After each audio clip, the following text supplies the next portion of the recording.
"So you're really coming to our wedding?" Lily, my brother's fiancée, said. "I'll be embarrassed to introduce you as my sister-in-law to our relatives. My name is Katie, I'm 37 years old and single. I dropped out of school, but I'm not ashamed of it or my single status. In fact, I'm proud because it allowed me to live a happy life with my family. I come from a poor family, my father wasn't around, and my mother had me and my younger brother, Georgie, who's 2 years younger than me. She worked hard to support us, but we often struggled to make ends meet. Sometimes, a relative would try to give my mom money, but she always refused, saying, 'Let us only rely on you when we're really desperate. We're okay for now.' When I asked her why, she said, 'If I take the money, his wife might get upset.' I secretly wished she had accepted the help. Georgie was a very smart kid and always top of his class in school. As his proud older sister, I thought he was going to do amazing things in life. His teacher even recommended him for a top school, but we didn't have the money for it. He ended up going to a less prestigious school, and I felt awful about it. To make up for it, I dropped out of school and started working right away. The truth is, I didn't like studying, so I saw this as a chance to start working. However, most jobs for people who dropped out didn't pay well. I ended up working in a small office, but when the office owner retired, he recommended me to a better company, and I got a good paying job there. I worked hard and even became a manager at 35, earning a salary similar to other college graduates. However, my brother's fiancée, Lily, doesn't seem to like that I'm a dropout, especially since Georgie graduated from a prestigious university and is now doing well as a salesman at ABC Trading. Lily seems to think I'm a failure because I didn't go to college. I was surprised when Georgie told me that Lily had asked, "Is your sister some kind of problem person?" Lily's dad is a director at ABC Trading, and she's very attractive, but I'm not sure she's a nice person. Once, she came to our house, but when she saw our modest apartment, she refused to come inside and even complained, even though I was dressed up nicely. Lily seemed embarrassed by my family and didn't like that Georgie, her boyfriend, was commuting from our modest place. She used her father's position as the head of a department to get Georgie moved into company housing. Even though he wasn't supposed to be eligible, she made up an excuse, saying they would live there once they were married. The catch was that only approved people could visit the company housing, and even close family members had to apply each time.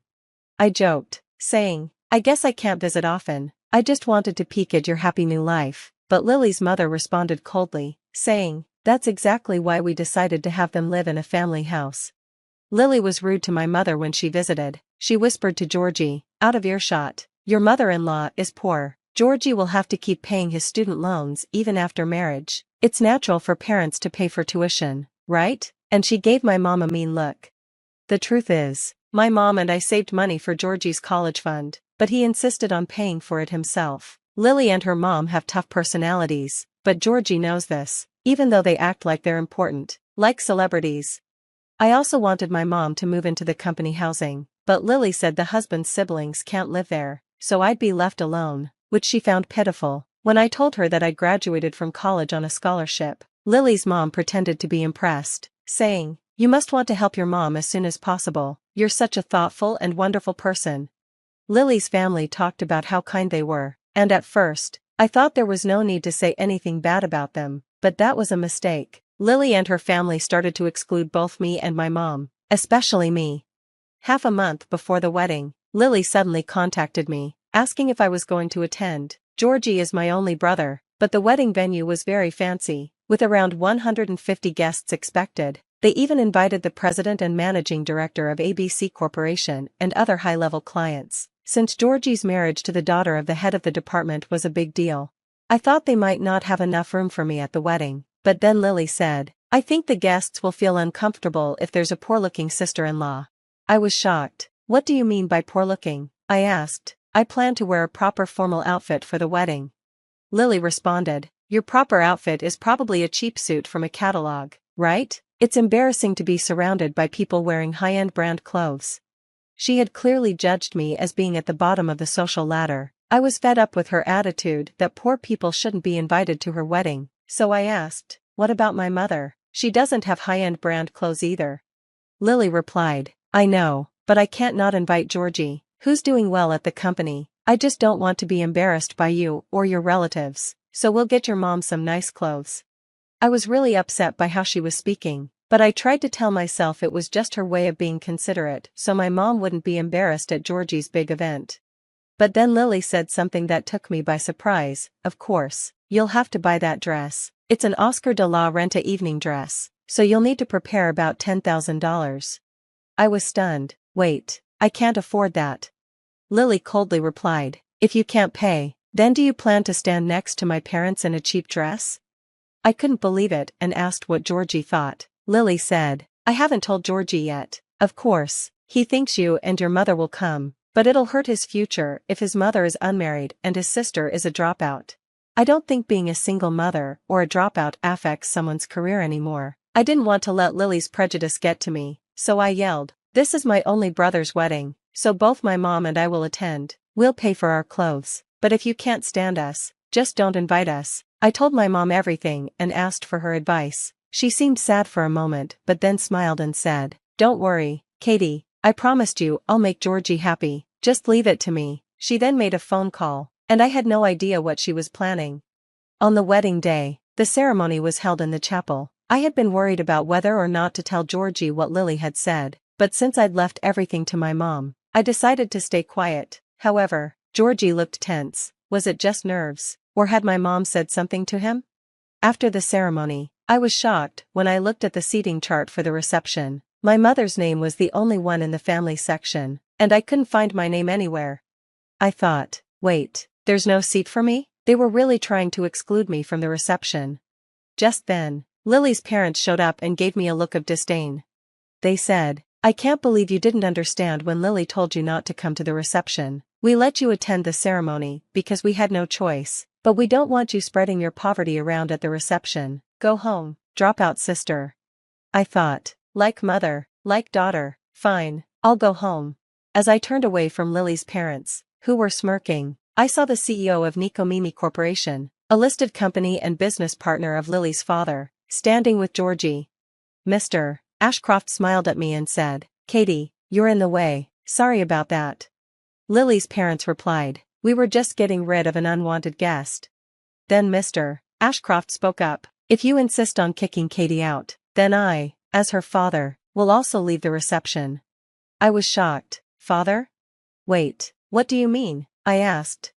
Lily's parents stared at him, confused, not believing what he was saying. Mr. Ashcroft repeated, as I said, Katie is my daughter. It turned out that Mr. Ashcroft and my mother had been in a relationship when they were in their 20s. At the time, Mr. Ashcroft was an executive and on his way to becoming the CEO, while my mother had lost both of her parents in an accident and was left alone. Their relationship wasn't accepted from the start.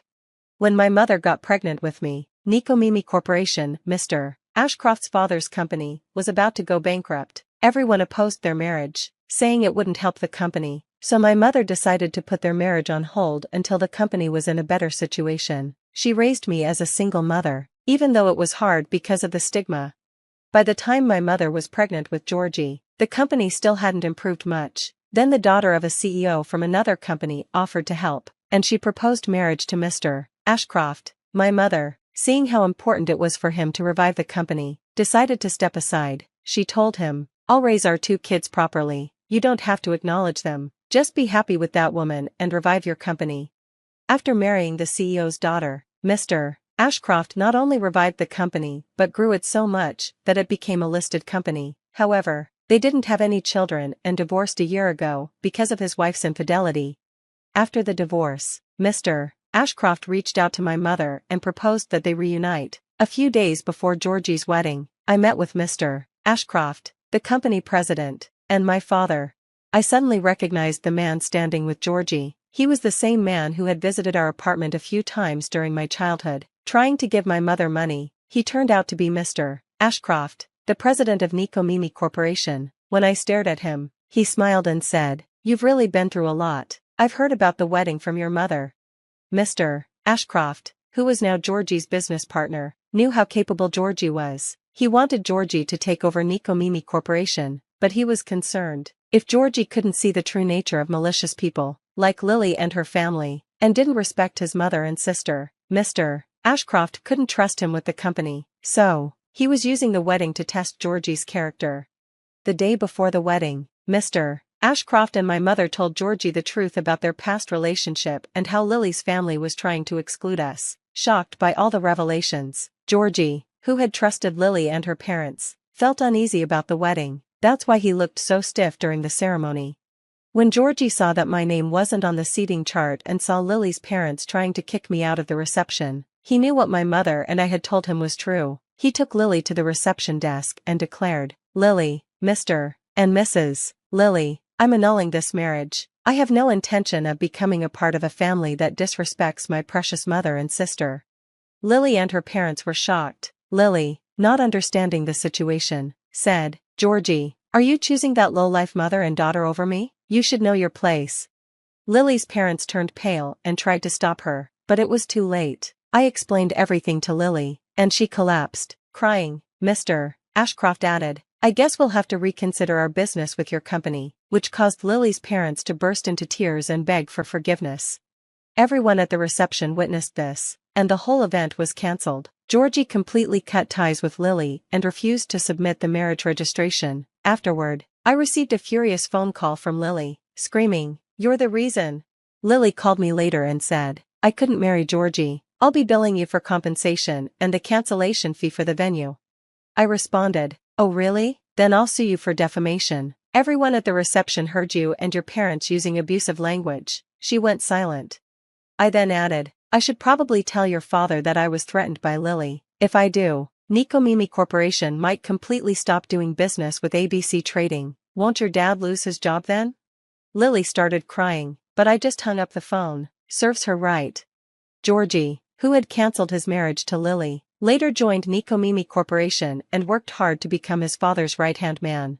Now, my parents are getting married soon. My mother, who is shy about having a wedding at her age, looks genuinely happy when we pick out her wedding dress together. I've always been focused on my work, but now I'm starting to think that maybe one day, I'd like to wear my mother's wedding dress.